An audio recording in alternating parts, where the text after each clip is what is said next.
Sawa, tuangazie taarifa nyingine ambapo ligi kuu ya NBC inataraji kuendelea tena hii leo kwa mchezo mmoja ambapo mnyama mkali Simba Sports Club watakuwa mawindoni kuziwinda alama 3 dhidi ya The Fox waite Coastal Union Wanamangushi kutokea jijini Tanga. Kumbuka Simba chini ya kocha Steven Baka ipo katika nafasi ya pili na alama zake 31. Mechi hiyo itachezwa saa 1 usiku, huku ukiwa ni mchezo wa 15 kwa Simba Sports Club, huku ukiwa ni mchezo wa 17 kwa Coastal Union na Wanamangushi. Simba ipo nafasi ya 3 ikiwa na alama 31, wakati Coastal Union na Wanamangushi inajikongoja katika nafasi ya 13 ikiwa na alama 15.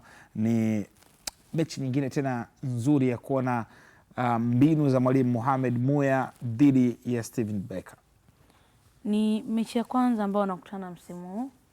Unakumbuka kwamba mechi yao bado hawajacheza katika mzunguko wa kwanza, kwa hiyo wanakutana mara ya kwanza katika msimu, huku Coastal Union akiwa katika nafasi ambayo at least jinsi ambavyo walianza msimu na hivi sasa kuna tofauti kubwa sana. Hawakuwa na kiwango bora wakati msimu unaanza, na muone nafasi ambayo hapo, ila hii ni mechi ambayo ina umri mkubwa katika timu zote mbili.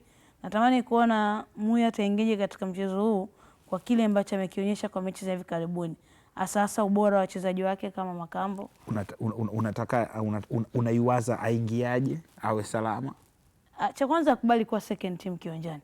Ukitazama mara nyingi Coastal Union anapenda kuchambulia sana, na Simba na timu ambayo inaacha nafasi kubwa sana katika eneo lake la pembeni, wana wachezaji wengi sana ambao wanaweza kuzitumia nafasi zile. Kwa hiyo natamani kuona namna gani ambavyo Muhsin, kwa mfano Muhsin ni mchezaji ambaye anapenda sana anapenda sana Bakari Msimu.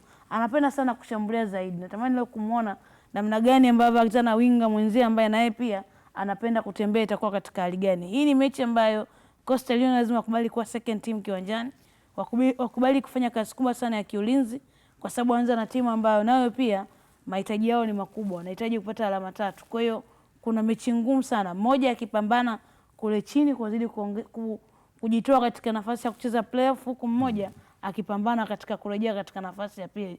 Unaona ugumu, mahitaji ya timu zote mbili, unaonesha namna gani ambavyo kila mmoja anaenda kuiface mechi.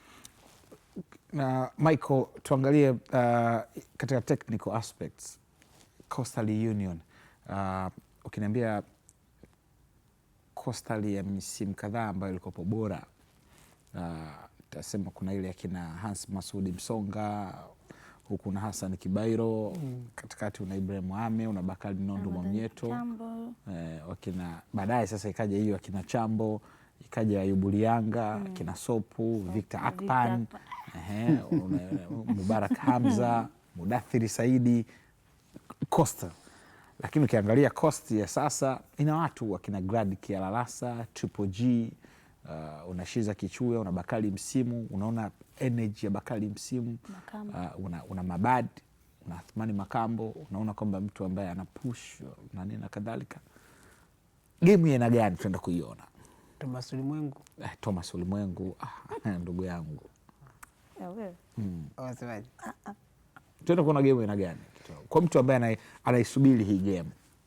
Nafikiri Coastal Union wamekuwa na utofauti kidogo. Ukiangalia Coastal Union hiyo ambayo umeizungumza hapa, ndio unasema ni ile Coastal Union ambayo ilikuwa inatengeneza, ilikuwa inaendelea na mwendelezo wao wa kuwa na watu wengi ambao wanatokea kwenye maeneo ya pembeni, wanakuwa na hatari zaidi. Nafikiri ni nakumbuka kuna mechi moja Ayubu Lianga alimgeuza Serge Pasco Wawa mara 2.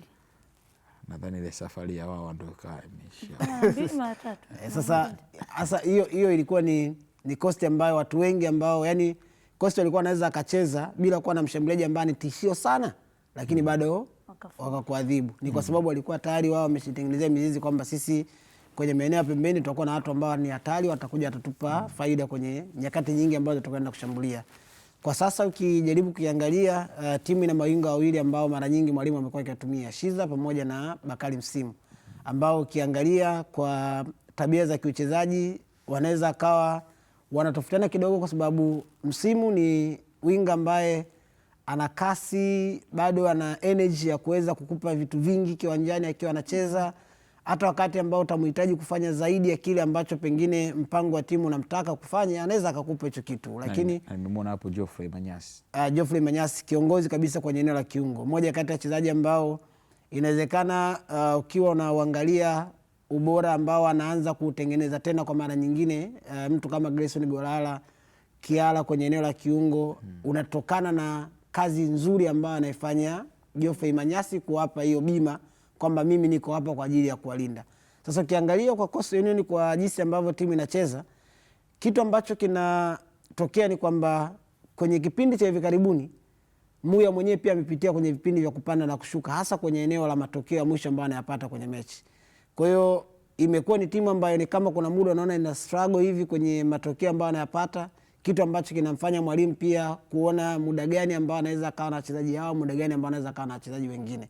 Lakini ukiangalia kwenye uchaguzi wa kikosi mara kadhaa kuna majina ya wachezaji ambao yanarudia, na unaweza ukajiuliza kwa nini anajirudia. Ni kwa sababu kuna vitu ambavyo pengine vinampa yeye faida ya kuwa na hao wachezaji.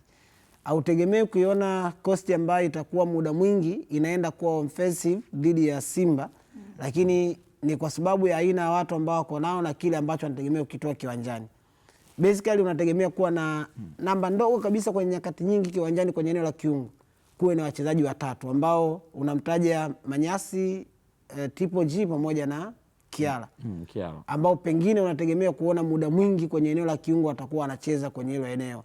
Lakini utategemea pia kuona, kwa sababu moja kati ya vitu ambavyo unatakiwa kuviangalia pia ni strength ya mpinzani ambao anacheza nayo. Kwa maana Coastal Union wakati anaangalia jinsi ambavyo yeye kwanza ataingia kwenye mechi, atatakiwa pia kuangalia uimara wa Simba kwa siku za hivi karibuni upo kwenye maeneo gani. Moja kati ya maeneo ambayo yamekuwa imara sana kwa Simba ni jinsi ambavyo anacheza kupitia kwenye maeneo yao ya pembeni. Kwa Libase Gay, Anset Yaula. Hao ni wachezaji ambao wana hatari sana. Kwa hiyo utategemea kuona pengine kwenye maeneo ya pembeni introduction ya mawinga ambao watakuwa anaweza kutrack back vizuri, kuja kuongeza namba watu ambao watakuja kusaidia na fullbacks, iwe ni balance nzuri kuliko ambavyo kuwa na mtu ambaye atakuwa anaenda kushambulia tu afomesha maliza kazi yake. Kwa hiyo kwa Muya nafikiri hilo litakuwa ni jukumu lake la kwanza na la muhimu, kuona kwamba ninao watu ambao anaweza akanipa balance nzuri kwenye eneo la kiungo, kwamba nikihitaji mtu ambaye anaweza akakaba, Manyasi yupo. Nikihitaji mtu ambaye ana utulivu kwenye eneo la kiungo, Gwalala yupo. Lakini nikihitaji mtu ambaye anaweza kaama kwa haraka kwenye pass, yuko Kiala ambaye ni left footer mzuri na anaweza kupiga pasi kwa usahihi. Lakini bado nitahitaji backup nzuri kwenye haya maeneo ya pembeni ili kuwe na usahihi mzuri kwenye kuzuia pia uimara ambao Simba umeonekana kuwa nao kwa siku za karibuni, ambao umewasha wazuri tayari wachezaji wapinzani kwenye mechi kadhaa ambazo wamecheza kwa siku za karibuni. Tuangazie kuhusiana na takwimu za michezo iliyopita mitano kati ya Simba Sports Club wakiwa wanacheza dhidi ya Coastal Union na Wanamangushi. Wanamangushi wenyewe wanaitwa The Foxes ama The Fox, Mbweha dhidi ya Simba mnyama mkali. Michezo ya mwisho waliweza kukutana, Coastal Union alikubali kichapo cha mabao 3-0, lakini hii mechi ya 2-2 hapa atakumbuka sana Ernest Malonga katika uwanja wa KMC Complex pale. Coastal Union alikubali kichapo cha mabao 2-1. Simba alipata ushindi wa mabao 3-0 dhidi ya Coastal Union, alishinda pia mabao 3-1. Inawezekana kwamba kwenye tunaweza kujiuliza kwamba ni lini Coastal alipata ushindi mbele ya Simba. Ni matokeo ambayo yanashtua sana, ila umenikumbusha ile 2-2 ilikuwa mimi naita mechi karibu Kamara. Yaani ndio mechi ambayo ilimkaribisha Kamara vizuri kabisa. Dar es Salaam Pin alikutana na kitu ambacho hata kisao. Malonga alikuwa hajai kufika kwa Mbiku. Alikuwa hajafika anakaribishwa kwa Mbiku. Kwamba hii Dar es Salaam. Hajapita maeneo. Kwa unatazama namna ambavyo matokeo yapo katika wanapokutana. Kwa mfano katika mechi tano za mwisho unaona kabisa kwamba ni sare moja na Simba ameshinda mara 4. Kwa kuna mtu ambaye amedominate hii mechi kwa matokeo bora kabisa, na kuna mtu ambaye amekuwa hana matokeo mazuri anapokutana nao. One among the best results kwake unaona ni sare ya 2-2. Na ukirejea nyuma unaona kiasi gani ambapo kuna badiliko makubwa sana kati ya Simba na Coastal sasa hivi na nyuma. Kuna kipindi Coastal ilishia kuchukua chuma 8 mbele ya Simba. Unaona kabisa kwamba maybe unaweza kusema kwamba wanapunguza ile gap kubwa ya goli ambao wanaruhusu. Sasa hivi wanatafuta ushindi wa kwanza mbele ya Simba Sports Club kwa muda mrefu sana.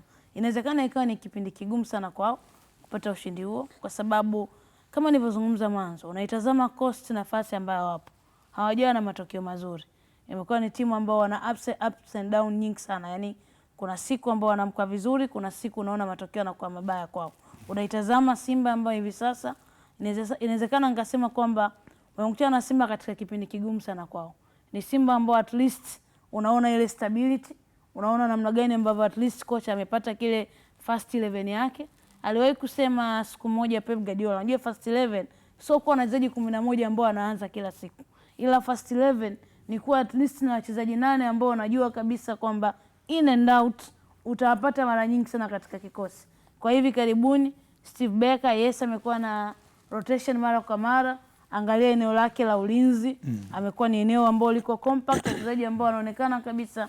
Kasali ataanza golini, utamuona katika namba 2 utamuona Kibabage, namba 3 utamuona Kibabage, namba 2 utamuona Shomari Kapombe, katikati utamuona Traore pamoja na Deruk.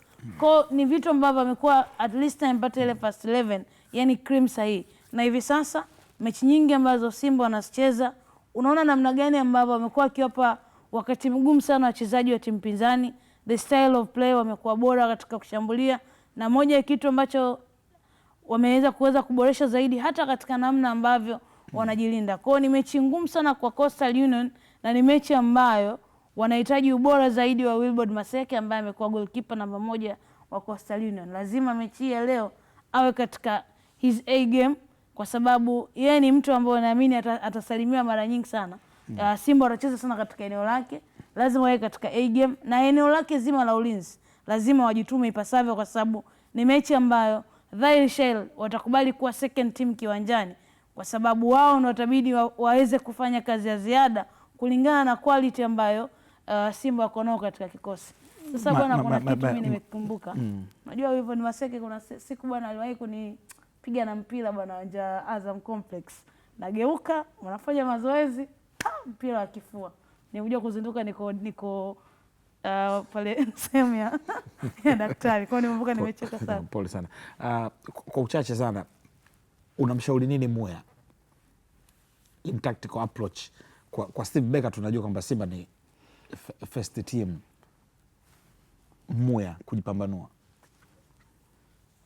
kwa Muya, nafikiri ni moja kati ya mechi ambayo atatakiwa kuanza kudili na techniques za wachezaji wa Simba kuliko kuanza kudili na mbinu ambayo ataingia nayo.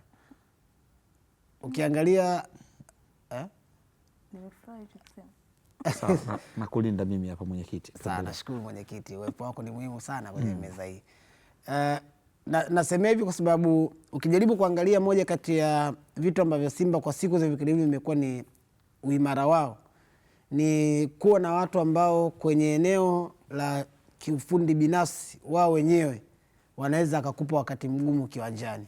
Yaani sio rahisi kukabiliana nao inavyotokea kwenye situation ya mmoja dhidi ya mmoja, inavyotokea kwenye situation labda mnaweza mkawa ni 3 dhidi ya 2.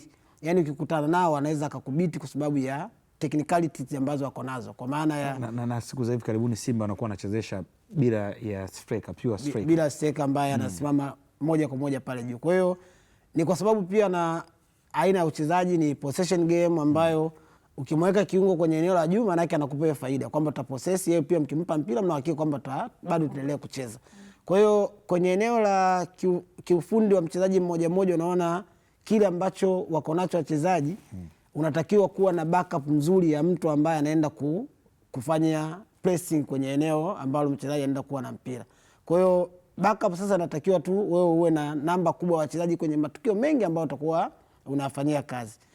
Hapo sasa ndipo ambapo utaenda kwenye uchaguzi wa kikosi, ambao hapo sasa nategemeana na nini ambacho kimefanyika kwenye uwanja wa mazoezi, nani alikuwa yuko vizuri na nini ambacho alikuwa anakuonesha kuelekea kwenye mechi. Lakini kwenye jicho la kawaida unaweza kusema pengine kwenye kila tukio ambalo mpira utakuwa unadondoka uwe na balance nzuri, kwamba kama itakuwa ni upande wa kushoto umeenda mpira, kama sio winga kuja kuongezeka kwenye kuibiti hiyo 1v1 situation ama 1v2 situation, dropping ya kiungo mwingine either namba 8 au namba 6, kama ni kushoto ataenda namba 6, kulia ataenda namba 8, iwe ni kwa uharaka zaidi kuweza kubiti hizo situation. Usiruhusu hiyo hali ya mmoja dhidi ya mmoja itokee mara nyingi, kwa sababu ya qualities ambazo zipo kwenye kikosi cha Simba kwa wachezaji ambao wanacheza kwenye mstari wa juu. Any surprise today? Surprise sidhani kama inaweza ikatokea.